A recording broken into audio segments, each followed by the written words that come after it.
Ratusan burung berkicau dari berbagai kelas mengikuti lomba burung berkicau yang memperebutkan Piala Kapolres Ogan Ilir. Lomba burung berkicau ini dipusatkan di lapangan Polsek Indralaya Minggu 2 Oktober 2022. Kapolres Ogan Ilir AKBP Andi Baso Rahman mengatakan, lomba burung berkicau ini bertujuan untuk mempererat tali silaturahmi antar pecinta burung berkicau. Baik pecinta burung dari Ogan Ilir maupun dari daerah-daerah lain yang datang mengikuti lomba ini. Andi Baso juga menambahkan, lomba burung berkicau ini sebagai upaya cipta kondisi menjelang pelaksanaan pemilihan kepala desa serentak di Ogan Ilir pada tanggal 15 Oktober 2022 mendatang. Salah seorang peserta dari Prabu Muli, Fikri, mengatakan keikutsertaannya pada lomba burung berkicau memang lantaran hobi.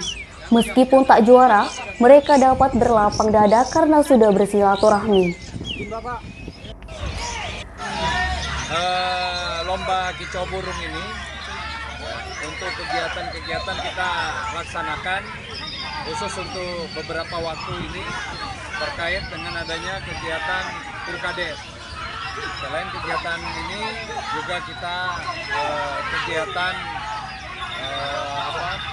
silaturahmi antar warga dari Ogan Ilir sendiri maupun dari daerah-daerah seputaran Ogan Ilir seperti Prabu Muli, Oki, kemudian Palembang.